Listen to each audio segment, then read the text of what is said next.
Hello, welcome back. This is Dr. Bhushan Shanbhag. Today in this video, we are going to see how to trade the gaps. But remember, first we have to understand certain things. And gaps is actually a huge topic. I'm not talking of gaps which are older. I'm talking of gaps which are newly formed as soon as Nifty opens. But still the content is so huge. I've divided this entire topic of trading the gaps into 5 parts. So let us first see part A in this video to understand the modified version of what is called a gap. Okay, all of us know what is a candlestick. I'll quickly give a recap. There are two main types of candlesticks, bullish and bearish, right? Now let us see a bullish candlestick. What are the parts of it? There is a rectangular band and two side pins or wicks. Lower price of the band is called the open or opening price. Okay, so this is the opening price. Upper level of the band, we call it a closing price. Whatever is the body is the difference between open and close, the rectangle or green colored band which you see. From body to the lowest pin, that is the low of the day and high on the upper side. So the pin, lower wick, it is often called lower shadow, and the upper wick is often called the upper shadow. For a bearish candle, the candle will be red. There will be upper shadow, lower shadow, body. Okay, body is the region between open and close. The major difference is color of a bearish candle will be red and opening price will be higher and closing price will be lower. We know this. That is not a rocket science. Okay, when you're coming for the course on Nifty, I presume that you know all this. So I'll not waste too much time on it. What we are interested in is a gap. Okay, so what is a gap? When the body's opening price is not the same as yesterday's close. Opening price of today's candle is not the same as last price of yesterday's candle. We say a gap is formed on the charts, which means, okay, the two should be different. If exactly Nifty opens where it closed yesterday, then there is no gap. But in the modern times, such cases are almost not there, non-existent. There are many misconceptions about the gap. But before reaching there, let us understand the gap and how the conception has changed about the gap. That is more important. Majority of people, they are still sticking with the older ideas of a gap. Okay. Now, what is a bull gap? We say if today's opening price is higher than yesterday's closing price, we say it's a bull gap. Which means, suppose yesterday's close is here and today's open is here. So in between the two, there is a difference. That is a bull gap. Okay. Now, naturally, you will say, sir, what about the overlaps?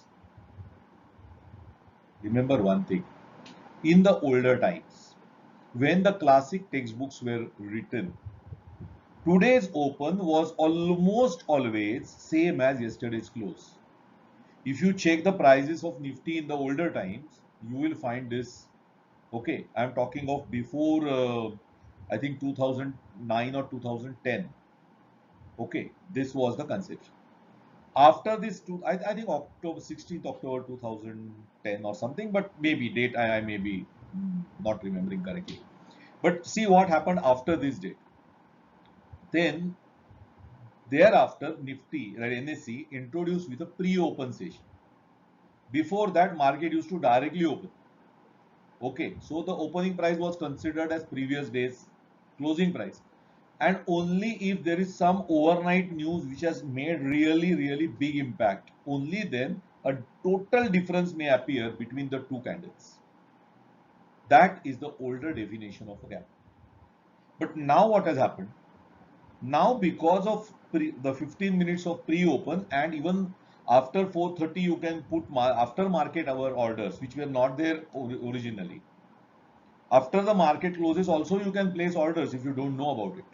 Of course in cash, not in futures option. But these have, soothed out the customer or the trader sentiment to some extent. At the same time, ever since that 2010 change took place, almost not maybe less than 1 or 2 days only it has happened that tomorrow's open is same as today's close. At least some gap is always there every day.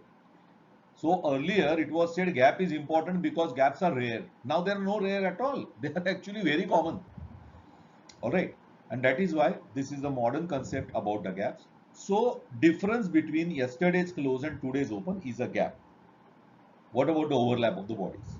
We are going to see that. But before that, what's the bear gap? Bear gap is if yesterday's close is higher than today's open. Then it is called a bear gap. All right.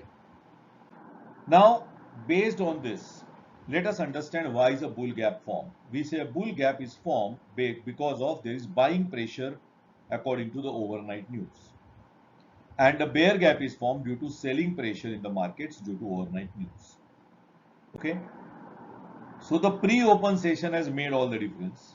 Formerly, there was no pre-open session, so almost always same price as yesterday's closing was today's open. But now it's not there. Now gaps are common. That time gaps were uncommon.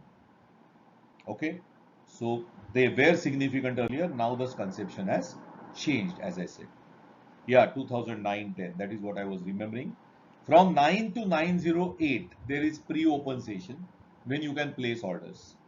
At 908, whatever is the average of the 50 Nifty stocks, with considering the mean price of all the 50 stocks, that is the opening price of Nifty.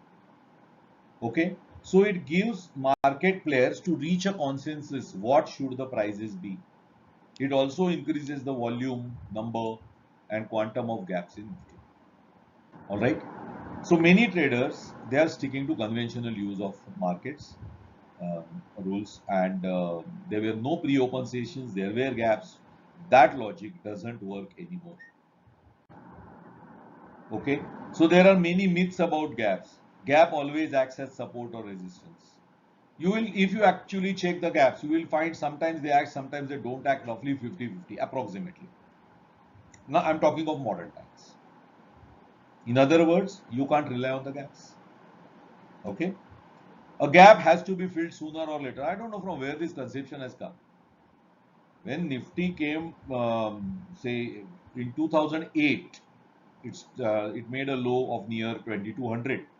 Started coming up from there, and in that range there is a gap left. Does that mean Nifty should go to 2200 to fill up the gap? Illogical, right? Many gaps are there which are not got filled in older days. Older days, I don't know. Even there are maybe some gaps, but it has at least some logic there. Maybe gaps were getting filled up. Now, no more. Okay.